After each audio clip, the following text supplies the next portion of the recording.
Good evening and thanks for joining us. 5 months after it happened, local authorities say no criminal charges will be filed in an accident that killed a North Pole teenager on a bicycle. That's according to officials with the North Pole Police Department.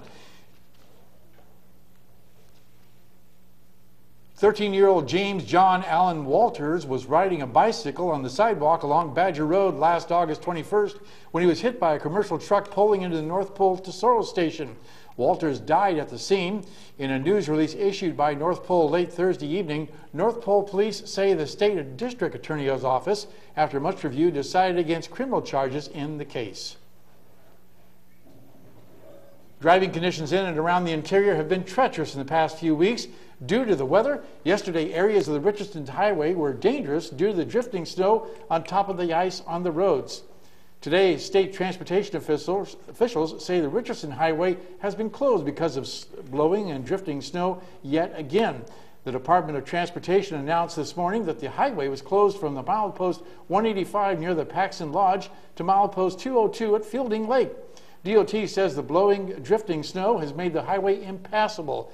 Barricades have been put in place. Traffic will not be allowed past mile 261 at the gates to Fort Greeley. Governor Sean Parnell plans to release weekly messages during the legislative session on increasing oil production in Alaska. His first message was posted online on Thursday.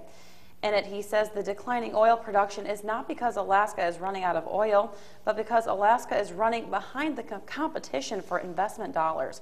He laid out details of his oil tax overhaul, which he sees as a simpler system aimed at encouraging new production and making Alaska more competitive. Democrats say the plan goes too far and is dangerous for Alaska's budget.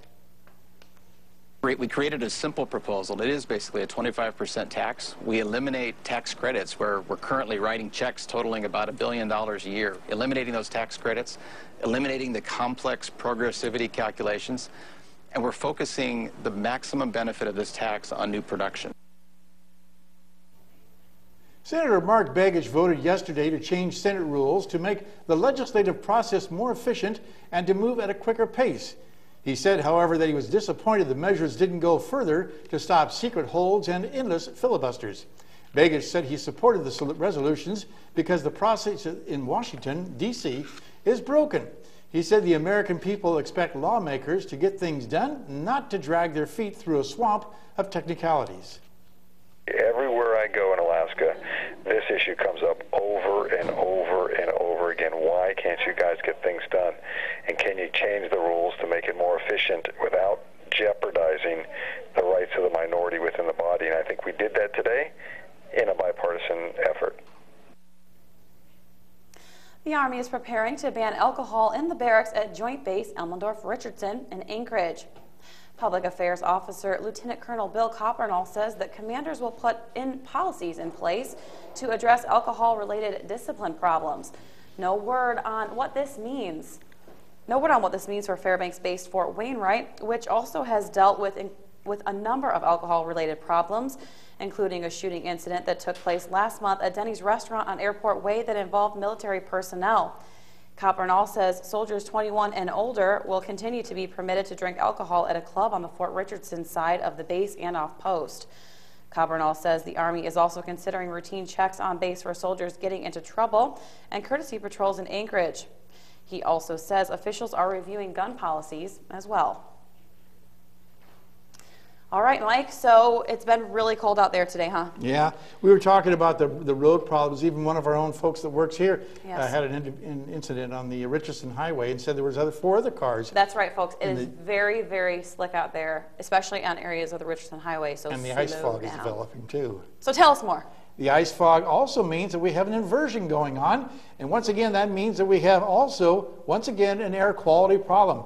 Fairbanks has moderate conditions, while North Pole is unhealthy, and that will continue, it looks like, into the weekend. Temperatures are expected to drop, like I said, quite a bit lower, which means also that we're looking at temperatures that will help to keep the inversion going on. So with folks with respiratory problems, keep that in mind and don't venture out this weekend.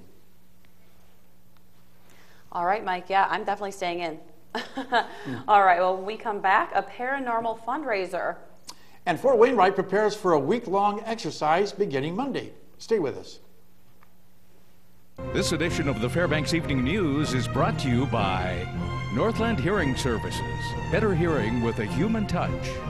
Kendall Auto of Fairbanks. And by Nissan, innovation that excites. Welcome back. A scientist on the panel charged with looking at pollution from cruise ships in Alaska says she disagrees with several of the group's findings. Conclusions by the panel, included in a preliminary report late last year, helped form the basis for a proposal by Governor Sean Parnell to change the way the state regulates wastewater from cruise ships. Marine ecologist Michelle Ridgway said Friday that she was surprised by the bill. She says she understood the report would undergo additional review, even possibly public review, before being finalized. Ridgway says she respects her fellow panel members, but disagrees on a number of findings, including that fish and marine animals are protected through a cruise ship general permit that restricts where and when vessels can discharge. Some may think that paranormal research and investigation may be far-fetched and hard to take seriously. A local group of paranormal investigators say they welcome the criticism, but they are seeking help from the community. Tomorrow from 10 a.m. until 6 p.m., Seekers of Paranormal and History, or SOPA, is holding their first ever Hair Raiser fundraising event for the Breast Cancer Detection Center. Now, the event will take place at the Badgers Hall at the Tanana Valley State Fairgrounds, which coincidentally is a location that they have investigated before. The team's founder said they have been embraced by the community and want to host a fun event to raise money for a local nonprofit. We hope that everybody will come, whether you're a skeptic, whether you're a believer, you want to believe, but you're not sure, because the whole purpose of it is not really the paranormal factor of it. The purpose of it is to raise money for the Breast Cancer Detection Center. That's our sole purpose. So even if you don't really care for the paranormal, you're not that big into it, at least come out and show your support for the Breast Cancer Detection Center, because to us, that's the biggest thing. Well, starting Monday, Fort Wainwright that is, will begin a week-long training exercise. The purpose of this exercise is to test the capabilities of emergency responders and other agencies to prepare for the possibilities of a real-life crisis. Those who visit or live on post may see emergency vehicles responding or experiencing access control point restrictions, such as delays. Exercise messages may also be transmitted by way of the giant voice system. The News Center will have more next week in our military report. This afternoon, members from the American Heart Association met in Interior Alaska for their luncheon. The luncheon's purpose was to focus on what the American Heart Association does and to prepare the community for the upcoming Heart Walk, which will be held on May 18th. Nationally recognized speaker and director of neuroscience services at Providence Medical Center, Dr. Christy Artuso, was the guest speaker at the lunch. She spoke of ways to get involved in the association and ways to lead a heart-healthy life. One of the things that are really important is, believe it or not, getting enough sleep. The average adult actually needs 8 hours of sleep. Other things we can do is eat a heart-healthy diet, and that's a diet rich in fruits and vegetables, which are not always easy to do here. Don't smoke. All right, smoking cessation. I mean, you have to quit smoking. We have learned so much over the past couple of decades and about smoking and what it does to our heart, to our brains, to our entire bodies, to our muscles. Also, being active. We've got to get at least 30 minutes of good aerobic activity each and every day. Well, it appears that Sarah Palin's run as a Fox News Channel contributor has come to an end. The network said earlier today that it is parting ways with the 2008 Republican vice presidential candidate and former Alaska governor. Various media outlets say Palin, who reportedly signed a $1 million a year contract with the network in 2010, had turned down a new offer in recent months. Reports about an increasingly icy relationship between Palin and Fox News CEO Roger Ailes have been circulating for years as well. Bill Shine, executive vice president of Fox News, said the network has, quote, enjoyed its association with Palin and wishes her the best, close quote. Hey, Joe Cook, what you got cooking on this Friday, this frigid Friday? A little bit, it's TGIF. We got a lot of sports going on this weekend in the interior. But before we get to those games, there was some high school basketball action happening last night. And here's a hint: the visiting team, they pulled off a sweep Unlike the Nanac basketball teams. We'll have that and much more coming up in sports next.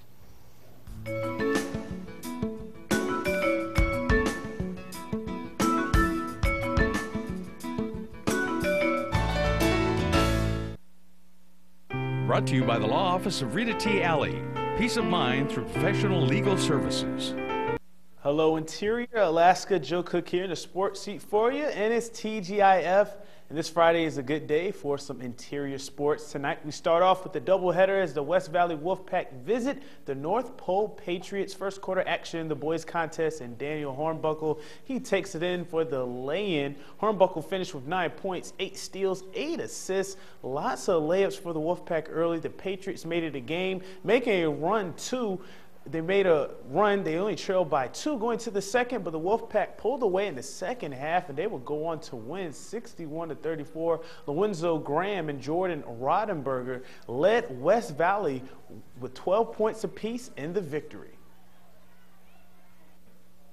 Team chemistry is great. It's finally nice to have everybody on the court at the same time. So, you know, it's coming together. All the boys love each other. It's because of the players that we have, and it just goes to show that we got some really good guys, and they're willing to sacrifice for each other so that we can be, you know, a pretty good basketball team. They're buying into the Havoc mentality, which is to come out and play as hard as you can from the tip to the finish. So they're definitely buying in, and we're seeing the benefits of it. In the girls' game, the Patriots and Wolfpack were close early. Similar to the boys' game, Carly Marquez gave West Valley a 4-0 lead, but Josie Broderick, who finished with 17, a game high, 6 boards and 3 blocks, gets the Patriots some points. Reagan Smothers, she finished with 6 points and 8 boards. The Patriots were up going to the second 8-6. Then this happened. North Pole's Erica Crotson, she goes down with an ankle injury and wouldn't return to a game. Adding the foul trouble for North Pole and West Valley, they go on a 14-2 run in the second and run away with this game, the final 45-30. Lodge and Ashmore's 10 points led a balanced Wolfpack attack as 8 different players scored. Defensively, you know, those kids got some deflections, and we were able to get some steals and make them take some tough shots. And I really think, you know, we have instant offense when we bring Lodge in off the bench for us, and she comes in there and does a lot and creates a lot for us. And Carly did a tremendous job running tempo for the game, and then Caitlin and Callie were strong on the boards, and Marina was strong inside. So the kids are establishing their roles, and they did an excellent job. For the Nanac basketball teams, their win was hard to come by on the road as the women stayed winless in conference play, and the men's team couldn't bounce back after the UAA loss. The women's team lost at St. Martin 74-57. SMU was hitting threes, going 8 of 15 from beyond the arc as they led from tip-off to final buzzer. The Nanacs continued to struggle offensively shooting in the low 30s. They were 5 of 23 from deep. Angela Galher led SMU with 20 points. Jacqueline Lovato's 14 was a team high for the Nanacs. They face Western Oregon next, who has one conference win this year. The men's team also fell on the road to Simon Fraser. The Clan's 68-54 win over the Nanacs gave them their first conference win and ended their 9-game losing streak. The Clan hit on all cylinders, out-rebounding the Nanacs by 12. They got bench points, a total of 43, and shot well from the field, the 3 and the free throw line. The Nanacs were up 28-19 in the first half, but Simon Fraser went on a 15-4 run and never trailed after that. Andrew Kelly had 12 points and 7 boards to lead the Nanacs. Abraham Epia's 16 points led Simon Fraser, and they had 4 players in double figures. Now the Nanacs have to go into the belly of the beast and face the undefeated #2 team in the nation, the Western Oregon Vikings, on Saturday. And it's that time of year for our area wrestlers. Postseason time. The Mid-Alaska Conference Championships start tomorrow at North Pole High School. What's up for grabs are spots in the 4A State High School Wrestling Championships at Bartlett High School in Anchorage next weekend. The conference this weekend features North Pole, West Valley, and the Lathrop Malamutes. Only the top 3 in the 15 weight classes will get a trip to states. Weigh-in starts at 9 in the morning with matches starting at 10. Good luck to all the interior wrestlers. Also, another big game in Preps hockey that has some postseason implications. The Dog Bowl, part due on the ice, if you will. West Valley versus Lathrop. The Wolfpack won the first meeting in a tight one, 2-1. The outcome of this game could determine the #1 seed in the region tournament. That game game is Saturday at 5 in the Big Dipper. Nanick's hockey is back home facing Northern Michigan. The swim team hosts Simon Fraser and some big prep games this weekend as well. We'll have more tomorrow with the big man Darrell Lewis. And if you didn't know, the Yukon Quest is just a week away. We'll have more on the big dog race coming next week in sports. And that'll do it for sports tonight. Thanks for rocking with me for a little while. You can always get more KTVF 11 Sports on Twitter, YouTube, our mobile app, and anytime on webcenter11.com. And it'll be easy, so stay cool, Alaska. Mike Schultz has your full weather forecast coming up next, and we'll catch you next time. Well, I'm sounding like a broken record, but you know what? I've been talking about it for a week now, and it's arrived. The cold temperatures are here. They're back. They have Yeah. come The back. vengeance, apparently. Could be as low as 50 to 55 below in some areas tomorrow night. Oh, not Joe, here. what are you Not going to here, do though, tomorrow? right? Are you going to have a party at 55 below? Actually, I plan to take a picture like at a 40 below sign. Yeah. Oh, Just to that do is like a something tradition. wild and crazy. At Don't- UAF, Don't forget about yes. throwing the liquid up and letting it turn into Yeah. a vapor. Or you can freeze a banana and use it as like a hammer. There's a lot of different things you can do. That's first. Speaking of temperatures, here's what our normal temperatures look like this time of year as we go to our almanac. As you can see, the normal high is 0, the normal low is 17 below. The record high 46 in 1977, record low 60 below in 1911. Now the sunrise this morning was at 10:01, the sun set at 4:08, giving us 6 hours and 7 minutes of daylight. That's a gain of 7 minutes from yesterday. Our photograph today sent in by John Nierenberg, who lives out in the Healy area. And these are his dogs he was out with after they got close to 20 inches of snow in Healy. And again, if you have a photograph to share, send it to Mike Schultz at KTVF11.com. Well, what's going on our satellite and radar? Again, you can see all the moisture being pushed out across the Gulf of Alaska. And now we're looking at clear skies and much colder temperatures spreading all the way across the entire state. What's going on across the rest of the area right now is we're looking at some showers around Ketchikan and Juneau, clear skies at Anchorage after some snowfall this morning, 33 at Kodiak up and down the west coast, very nice chilly temperatures there, 4 below at Barrow, and Fort Yukon 27 below in clear skies. Lower 48, I was talking about rain up and down the west coast. Well, it hasn't changed. More rain falling there. Rain has moved in over parts of Texas, and temperatures are starting to warm up across the Great Lakes also. On the satellite radar, you can see again the pink indicating where all the freezing precipitation is moving out across the Great Lakes, but a new storm system moving across the southern sections of California promises to bring more rain across much of California tomorrow. The overall outlook for tomorrow calling for that storm system to move rapidly into the Colorado area, so more snow expected over the western sides of Colorado. And the overall picture for early next week, the jet stream pulling all that cold air down from the north across the southwest, while warm and showery conditions will continue across the southeast. Back to Alaska for tomorrow in the northern sections, scattered flurries for Barrow, mostly clear skies in Nome, and wind chills for Fort Yukon. Here in the interior, again looking at that dense ice fog, a big problem for Fairbanks, and skies will be clearing at the Healy area. Over southeast Alaska, again mixed showers becoming rain in Juneau, and rain showers also expected in Ketchikan. Over to the southwest, looking at a chance of snow for Cold Bay, partly cloudy in Kodiak, and wind chills for Bethel. And over the south central regions, looks like sunny skies for both Anchorage and Homer, blowing snow expected in the Valdez area. Well, all this week we've been talking with the kids from the Salsha area for our Kids Weather Watch. Tonight, let's hear something from the teacher. I'm Mr. Anderson here at Salcha Elementary School, and this is half of my class, the 6th graders, with the 3rd graders as well. And I have a weather fact to share with you. Class, did you know that Quileute, Washington is the rainiest city in the United States? I know. They average 208 days a year when the rain falls.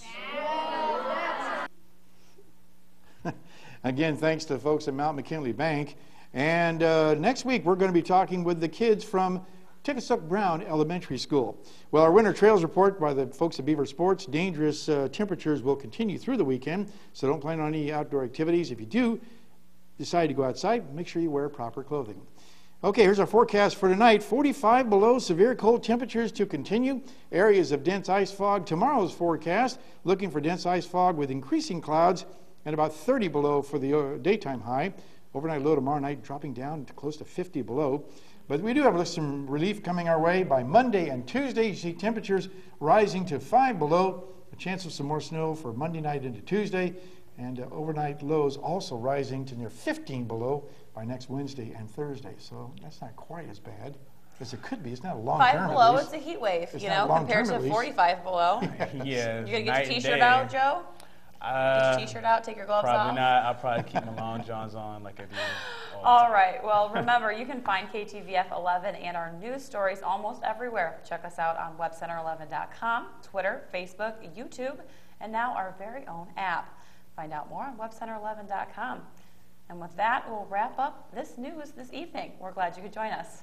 And you can join us here 6 days a week at 6 and 11 or online anytime at webcenter11.com. And don't forget to check out our only weekend newscast in the interior tomorrow night with Daryl Lewis and Holly Seiler. That will do it from all of us here at the News Center. Have a good night and try and stay warm.